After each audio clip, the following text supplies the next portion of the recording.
Bonjour à tous et bienvenue dans ce nouveau vlog. Nous sommes lundi 30 octobre, ça démarre tout de suite. Jingle.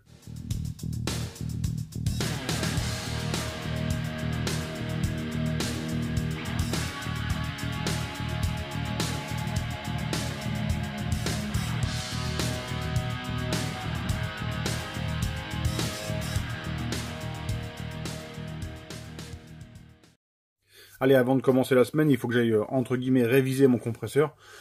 Comme tu le sais certainement, dans l'air il y a pas mal d'humidité. Et dans le compresseur, en fait, ça se transforme en flotte dans le fond de la cuve. Et la flotte oxyde le compresseur. Et à force, ça bouffe la cuve et ça finit par la percer. Donc si tu veux éviter ce genre de désagrément, en dessous, tu as une vis de purge qui te sert à virer la flotte. Donc on va déjà sortir le compresseur, vider la flotte et retendre la courroie. Allez, on y va. Donc la première étape, sortir le compresseur. Donc tu vois en dessous du compresseur, c'est tout simplement ici un bouchon que tu viens ouvrir et qui laisse passer la flotte.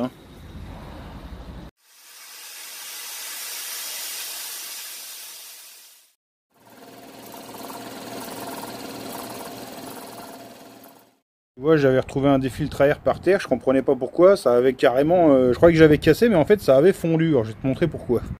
En fait, si tu veux, là tu as le premier cylindre, tu vois, qui est relié au deuxième cylindre, et ce joint là il était foutu.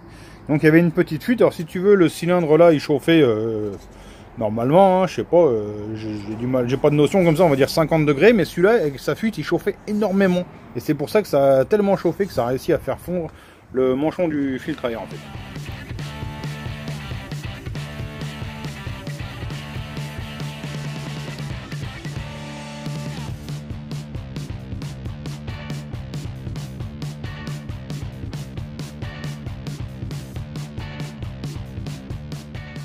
Bon allez, j'ai enfin fini mon compresseur, tu vas me dire, on s'en fiche un peu de voir ton machin, mais c'est toujours aussi important d'entretenir ces outils, parce que sinon, sans outils, tu peux pas avancer, quoi. Donc j'avais aussi un autre souci, j'avais un joint de culasse qui était foutu, je comprenais pas, enfin il tournait. Et en fait dedans tu as des clapets, et les clapets communiquaient ensemble du fait que le joint de culasse soit coupé en deux. Donc j'ai réussi à bidouiller ça, un joint de culasse de derby, recoupé machin, mais il faut que je vois si je peux retrouver le joint d'origine, parce que là, c'est vraiment la bidouillerie, quoi. Bon, allez, je range ça. Je vais me laver la tronche et tout. La bouffe, et après, on attaque, je sais pas quoi. Bon, où est-ce qu'on en est? Ça, tu l'avais reconnu. C'est le moteur de 103 que j'ai fait il y a à peu près 1 an et demi. Après un changement de piston, le moteur avait plus trop de perf.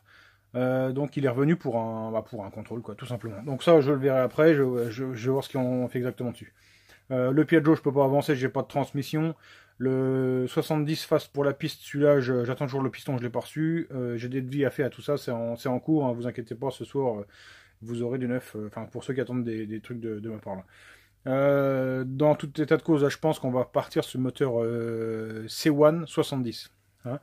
Je vais quand même regarder vite fait le switch, pour pas faire n'importe quoi, et après, à mon avis, on le met au banc, que ça sorte rapidement.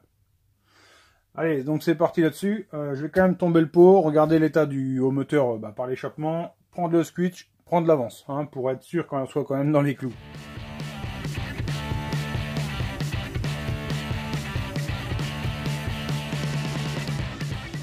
Alors je sais pas si tu vas voir grand chose, mais on voit que le piston il est quand même pas mal micro-rayé, et comme si l'huile, comme si ça manquait quand même de pas mal de gras. Et pareil, on voit sur le transfert C, donc le troisième latéral, on voit que, je me demande si le Nicasie il est pas en train de manger. Je sais pas si on voit sur la caméra, je pense pas.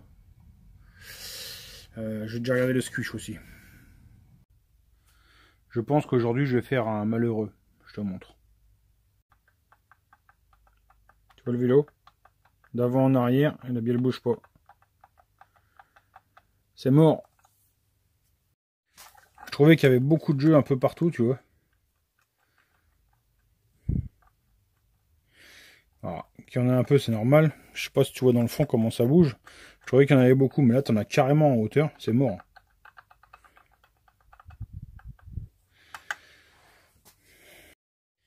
Bon, là, en l'occurrence, un moteur que je ne mettrai encore pas en route aujourd'hui.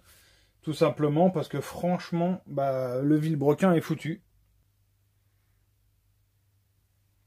Purée, sans déconner.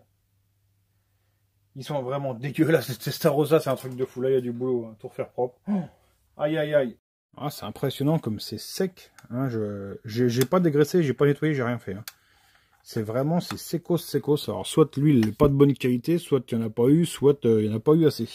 Pareil, dans le carter, normalement il en reste, et là c'est vraiment secos. C'est bizarre, quoi. Je sais pas si tu vois dans le fond de la culasse. Il y a... C'est un peu piqueté, hein, je pense qu'il y a un tout petit peu de détaux. Bon, je vais quand même mesurer tout pour être sûr, quoi. Je vais tout prendre de toutes les valeurs.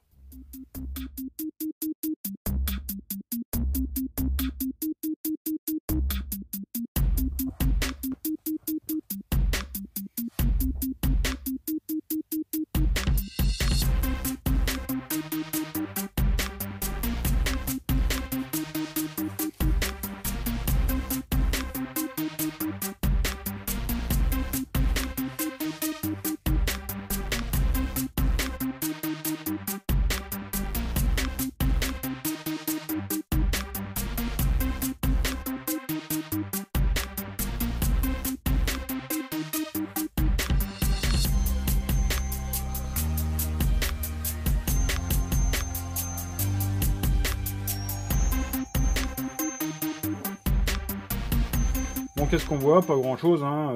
0,6 de squish, 15 de taux, 2,16 d'avance, aucune raison de casser un moteur. Donc soit l'huile broquin était très vieux, soit l'huile utilisée de mauvaise qualité, ou un mauvais carburant, enfin il s'est passé quelque chose, quoi, je sais pas trop comme ça. Hein. Bon, on va se faire un petit question-réponse. Alors pour les carbus TR, j'ai ouvert une nouvelle page, ça s'appelle TRP. En fait, Tournoi Racing Part, tu sais, je suis pas allé très loin pour chercher. Tu m'excuses si t'aimes pas les mots américains, je savais pas quoi mettre, j'ai fait ça très très rapidement, suite à une suggestion de l'un d'entre vous. Donc voilà, j'ai ouvert une page où ça ne parle que des carbus, puis des petits accessoires que je peux faire, que j'ai fait ou que je ferai, enfin bref. Maintenant, quand tu ouvras une pièce tournoi, ça sera sur la page TRP. Je te mets ici le lien, enfin pas le lien, mais la vignette, hein, tu comprendras, tu cherches sur Facebook TRP. Voilà. Alors j'ai Maxime Jamelin qui me dit: que se passerait-il si on monte un carbu trop petit, même bien réglé? Le régime moteur est-il limité? Les performances sont-elles aussi? Merci. Alors en fait, si tu mets un carbu trop petit bien réglé, bah tout simplement tu perds de la performance. Mais pas mal, hein. En fait, quand tu es beaucoup trop petit, tu perds vite fait beaucoup de performance. Antoine Rossignol qui me demande les coordonnées pour l'entreprise qui fait des carters taillés dans la masse. Alors tiens, je te le mets là, c'est Néo, hein, sur Facebook, tu regardes, et c'est tout. Alors j'ai Adrien Briand qui me dit: ah, les anciens vlogs étaient plus fun. Oui et non, je faisais plus le con en fait. Je faisais plus le con, il y en a qui préfèrent me voir faire le con, il y en a qui préfèrent me voir faire moins. En fait, enfin je me force pas en fait, tel qu'on me voit dans le vlog, c'est l'humeur du moment. Je me force pas à faire le zouave, les grands smileys quand j'ai un peu moins la patate. Je force pas en fait. Je ne joue pas de rôle en fait. Voilà, c'est ça. Allez, étant bloqué sur pas mal de moteurs, je vais aller faire les commandes que j'ai à faire en retard, etc. J'ai un peu de travaux de bureautique à faire.